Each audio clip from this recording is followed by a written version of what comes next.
Well, so long 2017, and hello 2018. Hey everybody, I am LazerDude, and this is my top 10 movies of 2017. Now, 2017 was an okay year for movies. I mean, it wasn't a 2014, 2015, but it wasn't a 2016, and 2016 was really crappy. So, I think that overall, I would say I was happy with the movies that came out in 2017, and this is my list of the top 10 movies that I loved and enjoyed the most in 2017. So let's not delay any further, let's just get into it. These are the top 10 best movies of 2017.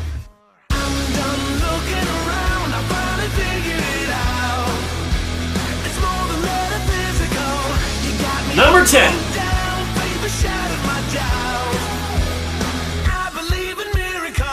Number 10 is Logan, and I know that some people might be saying, dude, you have this movie way too low on the list, and I understand where people like that are coming from, but in my mind, I think it's at the number 10 spot for one or two reasons. One being, I actually prefer my X-Men to be a little bit more, I don't want to say lighthearted, but a little bit more of the adventurous, a little bit more out there, a little bit more fun, and this movie is a dark movie. I think the reason why it still makes the list, though, is because the performances all around are great. You know, Hugh Jackman in his final performance as Wolverine, and he does an amazing job with it. And the rest of the cast does a good job too. X-23, Charles Xavier, they're all really good. The only thing that I think is kind of a downside of this movie is the fact that, you know, you got stuff like the villains aren't really that interesting, and they're pretty minor in terms of the whole story, which is why I would put a movie, for me personally, like Days of Future Past, which was overall, I think, had more things going for it than Logan does. But in the end, I still love Logan. I still think it was a great movie, a lot of fun, and yeah, that's why it's number 10 on the list. Number 9!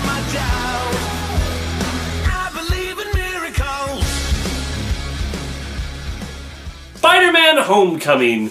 Yeah, I think that this might be higher on the list if it wasn't the third Spider-Man reboot. But when you gotta say that they did it well, they did it well. Tom Holland is a very good Spider-Man. Is he the best one? I don't know. It's still kind of between him and Andrew Garfield, for at least in live action. I still think Josh Keaton is the best Spider-Man. But if you don't know who that is, look it up. Josh Keaton.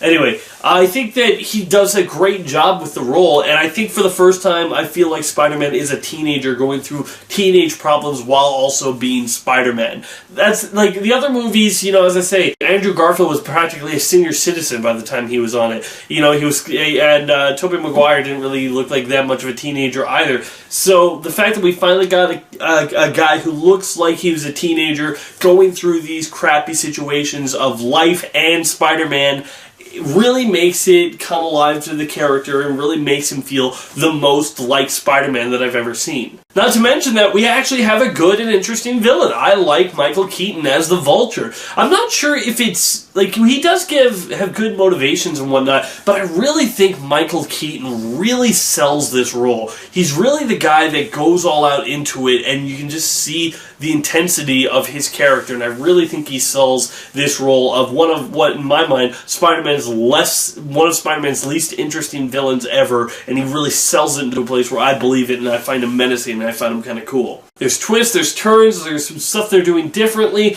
and honestly, this is just a Spider-Man movie I wanted to see, and that's why it goes to number 9.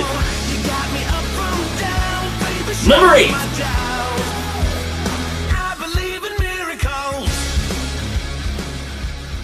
Thor Ragnarok. I gotta be honest, I was surprised that I'm putting Thor over Spider-Man. And spoiler warning, I'm also putting it over Guardians of the Galaxy Volume 2, which didn't make the list. But I'm surprised because this movie I just enjoyed so much. It was just such fun that it was hard for me to really, you know, like, Spider-Man Homecoming was a good movie, but it was like cliched in some areas, but you let it go because the other areas are so good. You know, Thor Ragnarok is just a thrill ride. You just can't stop with it, and it just keeps going. And honestly, it's just like, it just keeps on topping itself over and over and over again. And by the end of it, you're just like, wow, that was just a thoroughly enjoyable movie. I really enjoyed myself. And, you know, if there were any problems, you kind of have forgotten them by the end of it. Chris Hemsworth is just the most enjoyable as Thor he's ever been. Tom Hiddleston as Loki is like, you really don't know still what to make of his character. You know, is he a good guy? Is he a bad guy? What do you do? You're still kind of conflicted, but the way they do with him, I think, is a lot of fun. The only downside is there's like some new character, Valkyrie, which I didn't like. I didn't hate her. She did get some good moments, but I didn't really care for her story too much. But you know, we got Mark Ruffalo in there as both the Hulk and Bruce Banner, and he's in there a lot, and he gets a lot of good laughs. And that's why I just think that Thor Ragnarok was one of the best superhero movies that came out this year, and that's why it's at number 8. Number 7.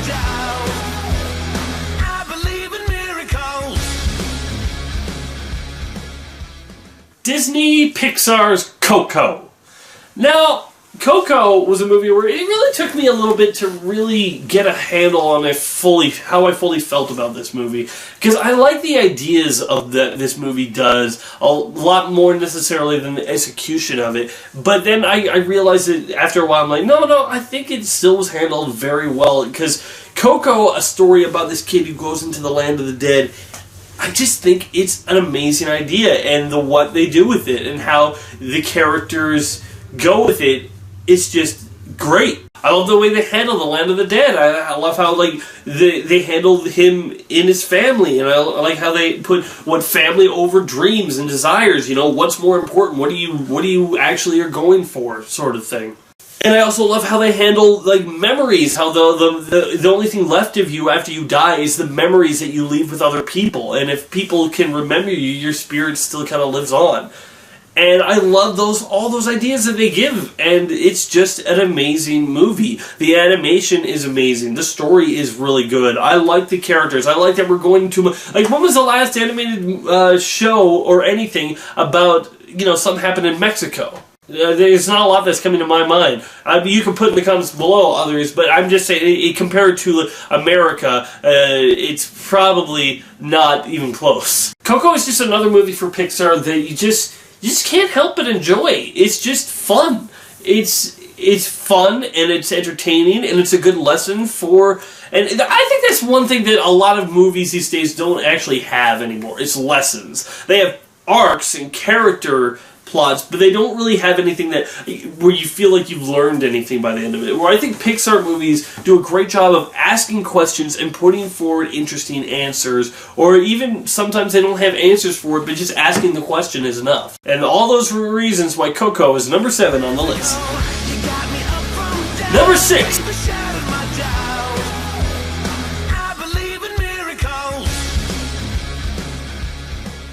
The Last Jedi. Now, some people might be like, I know that this movie is a divisive movie. And I know that some people really didn't like The Last Jedi. And honestly, I can see your point of view. I can. Because when I first walked out of this movie, I didn't know how to deal with it, which is why it's number 6. This movie left me conflicted when I left the theater, and I eventually came around to the mindset of like, no, this is a good movie. There's just some things that are handled in ways that I wasn't expecting, and it taken me a little bit to get used to the ideas. And I think that's where people attacking this movie kind of... why I am frustrated with them. Because, okay, there's a difference between if you say to me, I didn't enjoy The Last Jedi. That's fine.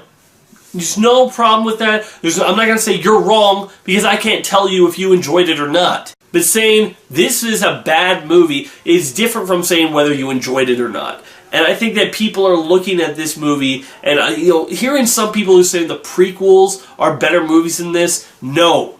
Get your mind out of your rear. I don't even know how you put it there, but no!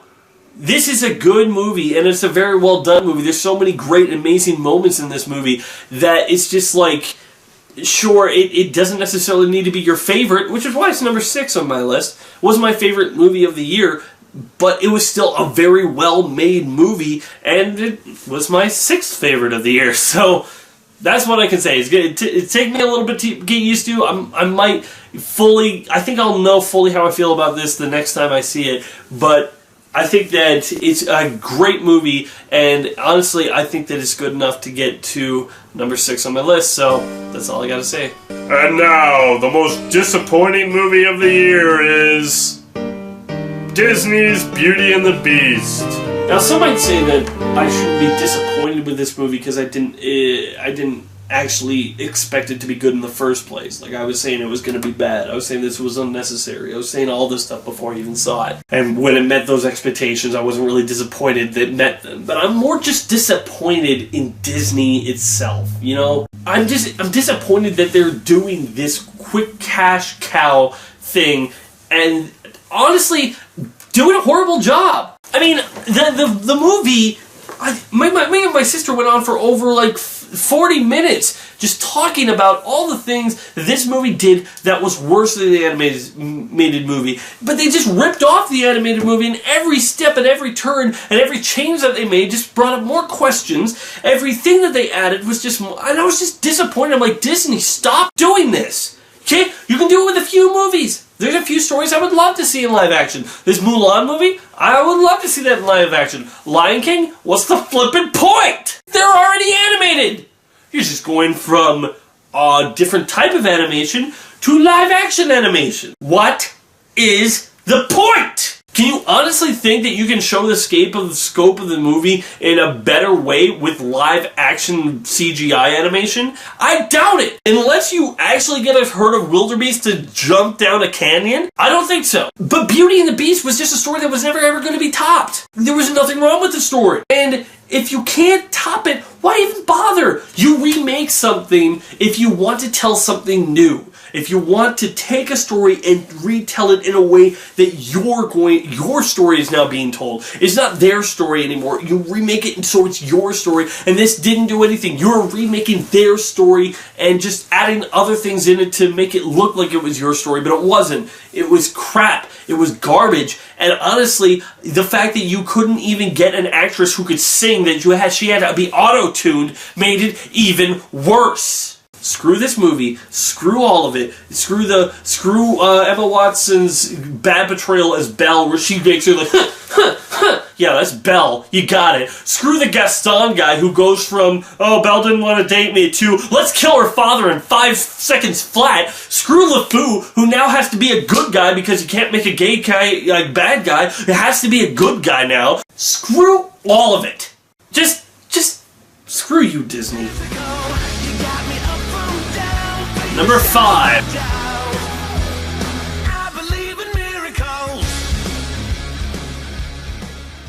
War for the Planet of the Apes. Now, War for the Planet of the Apes isn't actually my favorite of the Apes trilogy. I think the second one is the best.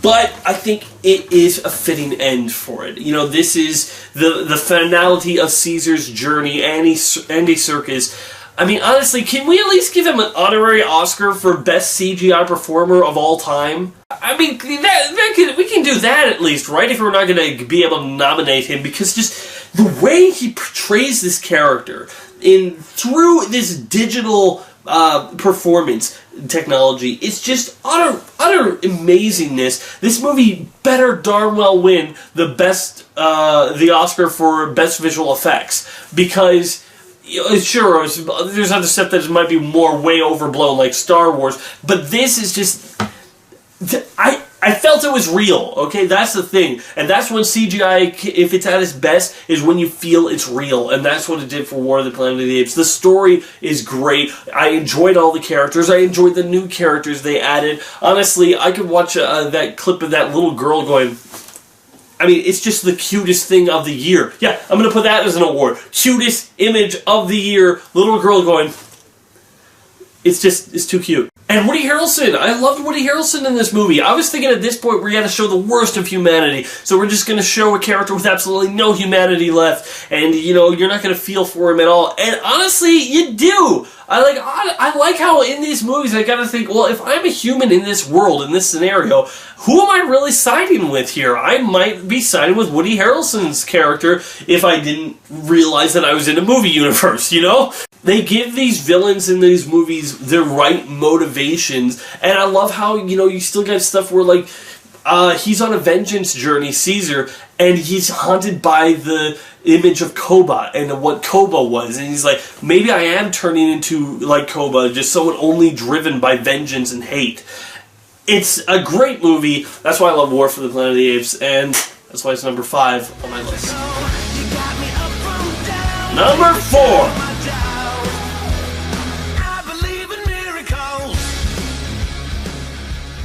Wonder Woman! Now, well, the reason I put Wonder Woman over a movie like, let's say, War for the Planet of the Apes, because Wonder Woman does have a clumsy climax. Like, the climax isn't as well as the rest of the movie. The middle and beginning really shines through this character. But I think the thing that is, like, no other movie really is inspired me like Wonder Woman did. There was the moment, and I know you guys all know what we're talking about, when she walks onto the battlefield, and you just felt for the first time in a long time just a character being utterly, selflessly heroic. You know, there's no big motivations like, oh, my parents were killed, or oh, this person killed my daughter, or oh, my tragedy that happened to me that made me look on a different outlook on the world. She's just a person wanting to do the right thing and is stepping onto this battlefield because she knows she can do the most right here, even if it's risky, even if it's, you know, hard. She's not going to let it stop her from going out there and doing what she's there to do. And she kicks so much butt. And what can I say is one of my top 10 and maybe top 5 favorite fight sequences in superhero movies. Gal Gadot is just so great. Oh, and by the way, I found out that her pronunciation of her name is Gal Gadot, not Gal Gadot. It's how it looks. I was right. It's like how when you find out that the dress is actually black and blue and that's the colors you were seeing, you're like, I was right. Anyway, but Gal Gadot, she's just so much fun. She is killing it as Wonder Woman. Even in the Justice League movie, which, spoilers, did not make it onto this list. While I enjoyed it, I did not consider it one of the best movies of the year. It was just a good enough movie. Average movie. Whatever you want to say. But even in that movie, she still steals the show. And I love that. I love that just she brings such great feeling to this character of Wonder Woman. And it is, in my mind, honestly, even though it was like a questionable choice when we all heard it, I think in my mind it is DC's best casting choice to date. And I'm not just talking about in the extended universe. I'm talking about in all of the... With the exception of maybe Christopher Reeves as Superman, I think Gal Gadot is the best. She portrays power, grace, loving, caring, kindness, all into her performance, and that is why Wonder Woman makes it to number 4. Wonder Woman!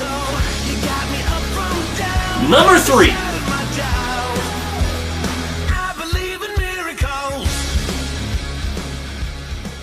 Baby Driver! This movie, I think I liked more the second time I saw it. Because for the first time seeing it, there was a few things where I was just like, I'm not sure that was it. Like, if you watch my review, I'm like, well, there's this moment where he has an out, where he's like, they're saying, hey, do you want to cancel this operation? He's like, no, we're doing it. And I'm like, well, why didn't he take that out? And the second time, I'm like, oh, right. We got this crazy guy played by Jamie Foxx, this crazy Bats character, and I'm just like, oh. And that guy is definitely would be very disappointed if they canceled the heist and would probably kill Baby. That would be... And then when that clicked in, I'm like, okay, so now his motivations make a lot more sense to me, and the movie is a much more enjoyable film. And I like this movie because, unlike a lot of movies, even this year, there was a lot of movies where I could see where it was going. You know, I predicted the villain twist in Wonder Woman. I I predicted some things in Coco and Thor Ragnarok and Spiderman Spiderman Homecoming I didn't. But anyway, you know, there's some stuff that I found predictable, but I just like a movie where I can't actually have any idea where it's going. How did that happen? Wait, where are we going with this? And that's why I like Baby Driver. It's such a fun thrill ride, great car chases, great energy, the music with the life, blood, and pulse of the movie. When it stopped, the movie stopped, and that's what I just couldn't get over, that this was just a music movie together, and it was handled amazingly. I don't think that there was another movie this year that blended its music into its movie more. This year, maybe in the last 10 years or more,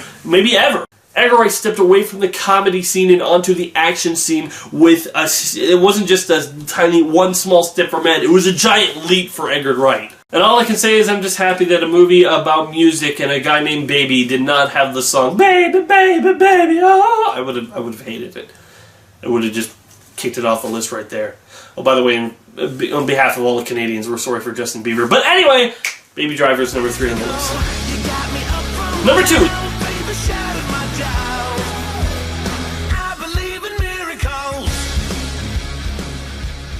The Disaster Artist. This movie, I've just released a quick review. In fact, I'm uploading the quick review as I'm recording this of this movie, and honestly, I had so much fun with this movie, and I think it's just because I know of the story, I know of this person that it's based on, and I know of the movie, The Room, and it's just such utter craziness. Honestly, it makes me look at this story like a million times crazier than I actually thought it was, and it's just like, this man is nuts. This man is nuts, and I have no idea what to make of it, but it was like halfway through the movie, I had 2 moments that were really why this is so high on the list. 2 moments that I noticed while I was watching this movie. One moment where I just thought, wait a minute, I've been smiling for like 10 minutes. What the flip? How have I not stopped smiling? And it was weird, like my mouth was hurting from smiling too much, but I couldn't stop. And that was a moment where I'm like, holy crap, I have not enjoyed myself in a movie like this for a long time. And then the other moment was, there was just a quick moment where I had actually I actually thought like James Franco was Tommy Wiseau. For like a second, there was like, wow, Tommy is, holy crap, I mean, James Franco is killing it. How did I think that was Tommy Wiseau for a second? Oh my gosh. And that's when I was just like, this movie is everything that I wanted it to be. It was so great. It was so fun. You hated Tommy Wiseau. You loved Tommy Wiseau. And that is what The Disaster Artist needed to be, and that's what I loved about it. And so, that's why it gets all the way to number 2. And the worst movie of the year is...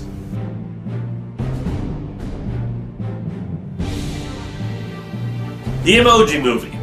Now you might ask, whoa, dude, you saw the Emoji Movie? No, I didn't. I did not. Now you might be saying, oh, dude, you can't judge something for if you haven't even seen it. Yes, I can. I'm putting the Emoji Movie as the worst movie of the year, not because I've seen it. Not because it hurt me. Like, I've seen parts of it in, like, honest trailers and cinema sins and stuff like that. I've gotten the gist. But that still isn't watching the movie, obviously. I'm putting this here on this list as the worst movie of the year because everything it represents, the total barren wasteland of Hollywood's ideas, the total, this is what the kids are talking about, this is what the kids are using, let's find a way to put this into a movie to make people watch. This total hollow emptiness sellout of it all. The total thing where let's get actors who are big names so people might be convinced that it's good. No, no, no. Everything about this movie is like, I was actually going to see it, but I'm like, I don't want to. Do I actually think there's an inch of a chance that it could be good? No! Honestly, this movie is probably, from what I can tell, it's just food fight with better animation. From what this stands for, the total sellout of it, the total barren wasteland of ideas from Hollywood, that's why it's the worst movie of the year. If you want to say, well, what's the worst movie that you actually saw? I don't know. King Arthur, that one kind of sucked. I don't know. It was just, I can think that there's probably no other worst movie of the year than this one, the Emoji Movie, so that's why it's there. Case closed. And the best movie of 2017 is...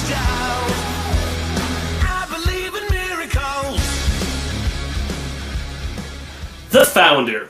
Now, people might be a little bit surprised about this. They'd be like, wait, what? You haven't mentioned The Founder once in any of your videos. Well, it's because I didn't see it in theaters. I saw it when it came to DVD. And yes, technically, The Founder had a limited release that was in 2016. But its wide release was in 2017, so I'm counting it as a 2017 movie. The reason I put The Founder on this list is because, a lot like The Disaster Artist, I just love movies that are based on true stories that don't sugarcoat how much of an a-hole some of these people can be. And I love movies that can make you root for a person at the beginning of the movie and hate them by the end. And that's what this movie did with Ray Kroc, played by Michael... Why haven't you been acting this in more movies until these last few years? Keaton. It's quite a middle name, yes. But anyway, Michael Keaton is becoming one of my favorite actors. Honestly. Because everything he's in, he kills. He kills it. I remember when I was watching him in RoboCop, and I'm like, why isn't he in it? Anything? Like, this movie sucks, but he's great. I almost want him to win. And then Birdman, which was fantastic. And then stuff like Spiderman Homecoming. But The Founder was the movie that I'm just like, this guy is becoming one of my favorite actors because the way he plays this character is so good. Because I like people who play... This guy did a crappy thing, but you can't play this character as, I'm a guy that ends up doing this horrible thing and steals McDonald's from these two people. Spoilers, by the way. But... you play this as a guy that what is this guy's motivations? What is his ideals? What does he feel like? Because everyone's the hero of his own stories, and I think that's what Michael Keaton really brings it. That this guy doesn't feel like he's doing anything wrong. The other people are the one holding him back, and he's the guy going to take McDonald's to the places where it eventually becomes. I saw this movie 3 times this year. Once with my family, and they got into like a huge fight. Not like an actual, like a debate fight, where my brother and I were kind of decided, like, well, yeah, he's a jerk and he didn't do necessarily the right thing, but McDonald's would not have been the place where it was if it wasn't for him. He's the person who technically is the founder of McDonald's. And my mom and sister-in-law, they were like, no, what are you talking about? He stole it from him. He was a jerk. He's like, he might have been a jerk, but that doesn't change the fact that he did it, so he should technically be the founder of McDonald's. And it was so interesting, like, and I like movies that can get people on a level like that, where they're just talking about the ideals and the nature of the movie, where it's just like, is it the morality thing to do? Maybe not, but is it the right business sense? Yeah. It was just a lot of fun for me, and when I can have a movie about something that usually these biopics are very boring, but this one I was laughing, I was having a great time, I was enjoying myself. I loved the whole story of before McDonald's became, Ray Kroc's McDonald's. I loved how they showed what the brothers did to make this revolutionary system. I loved how they show how fast food was back then. It wasn't fast, and it was like, I love how they just show everything in the movie. Honestly, it was so enjoyable that I was just so downtrodden that it didn't do that well, and it wasn't, shown that many times. So that's part of the reason why I want it at #1, is I want other people to see it. The Founder is a great movie, and it was honestly one of the biggest surprises of the years for me. Obviously, the biggest surprise because it's #1, and honestly, I just couldn't stop enjoying it. It was one of the most interesting characters of the year, and as I say, I love biopics that can make the main character that they're telling the story about not the greatest character. He does some crappy things, and you feel like he's a crappy person for doing it. The way he divorces his wife is, like, honestly one of the most... I wanted to yell and scream at this guy when he does that. Anyway, that's a little bit of a spoiler, but in any case, I wanted to say... That's it. That's all I wanted to say. So thanks for watching, everybody. I am LazerDude. Make sure you put your favorite movies of 2017 in the comments below, and maybe put also what movies you're looking forward to in 2018. For me, definitely, probably the biggest one, Marvel's Infinity War. But, yeah, for others, I would have to think about... Oh, Ready Player One. That too. I read the well, I didn't read. I heard the audiobook, and I'm really excited to see what Spielberg does with that. Anyway, that's all I gotta say. Though, thanks for watching. Bye. Be sure to check out some of these other videos on my channel. And wait for more coming soon.